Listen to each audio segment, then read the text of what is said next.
हरियाणा में आज डॉक्टर्स की हड़ताल पर रहेंगे तमाम सरकारी अस्पतालों के डॉक्टर्स। अब देखिए असर कहां कहां पड़ेगा वो महत्वपूर्ण है। ओपीडी के साथ साथ इमरजेंसी सेवाएं भी ठप रह सकती हैं। एसएमओ की सीधी भर्ती पर रोक लगाने को लेकर ये विरोध प्रदर्शन किया जाना है। इधर आपको बता दें कि एसीपी बढ़ाने की भी डॉक्टर्स ने मांग की है और जो बड़ा असर है डॉक्टर्स की इस हड़ताल का वो ओपीडी सेवाओं के साथ साथ इमरजेंसी और पोस्टमार्टम सुविधाएं भी ठप रहने पर पड़ने वाला नजर आता है। अब देखिए क्या है कि ओपीडी में लोग लेकर आते हैं साधारण सर्दी जुकाम बुखार जैसी समस्याएं या अन्य समस्याएं, डॉक्टर से मिलते हैं, डॉक्टर दवाई देता है या फिर डॉक्टर तारीख देता है कि किस तारीख को उनका ऑपरेशन या फिर उन्हें एडमिट किया जा सकता है।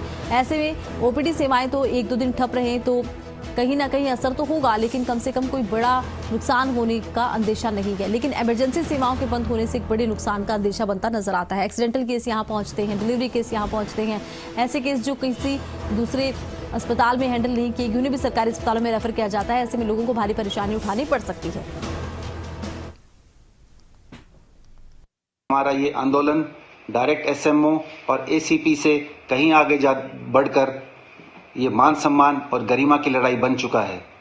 साथियों, कोरोना काल में जहां हमारे डॉक्टर्स ने अपनी जान तक की कुर्बानी दे करके इस देश को ऐसी विकट स्थिति से बाहर निकाला, उस समय हमें भगवान का दर्जा दिया गया था कि आप लोग धरती पर भगवान के समान हो। लेकिन विडंबना ये है कि इसी धरती के भगवान को आज अपने एलटीसी, आज अपने प्रोबेशन, आज अपनी प्रमोशंस, आज अपनी एनओसी के लिए संघर्ष करना पड़ रहा है और दर दर भटकना पड़ता है। धरती पर इसी भगवान को अगर उसके एरिया में सेक्स रेशो कम हो जाती है तो उसके लिए उसको सस्पेंड किया जाता है, चार्जशीट किया जाता है और ऐसे फरमान निकाले जाते हैं कि उनको एनओसी नहीं मिलेगी विदेश जाने की क्योंकि उनके एरिया में सेक्स रेशो कम है।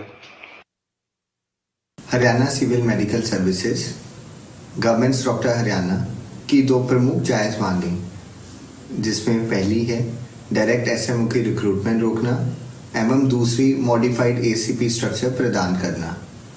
एचएम लेवल पर एवं सीएम लेवल पर सवा वर्ष पूर्व लिखित में इन मांगों को मान लेने के बाद भी अभी तक लागू नहीं किया गया है, जिसके कारण हमारा कैडर बहुत ही आहत है। इसके उपलक्ष्य में सरकार पर हर लेवल पर हमारी काफ़ी मीटिंग्स हुई हैं। 3/12 को भी हमारी एचएम लेवल पर माननीय एचएम मैडम से इस बारे में मीटिंग हुई और उन्होंने हमारी मांगों को सपोर्ट करते हुए एडवोकेट किया। सीएम द्वारा भी ये लिखित में पूर्ण तौर पर मांग ली गई है, जिसके लिए हम एचएम मैडम का एवं माननीय सीएम सर का धन्यवाद करते हैं। पर एडमिनिस्ट्रेटिव हर्डल्स की वजह से सवा वर्ष बीत जाने के बाद भी इन मांगों को लागू नहीं किया गया है। 5/12 को भी हमारी एसीएस फाइनेंस, एसीएस हेल्थ एवं chief parliamentary secretary CPS to CM से भी इस बारे में काफ़ी मीटिंग्स का दौर चला, जिसमें कि हमारी पहली मांग को जायज़ ठहराते हुए डायरेक्ट एसएमओ की रिक्रूटमेंट रोकना, इसको मान लिया गया, इस पर सहमति बनी एवं हमें आश्वासन दिया गया कि 31/12 तक इसको इम्प्लीमेंट करने के लिए एक्शन स्टार्ट कर दिया जाएगा।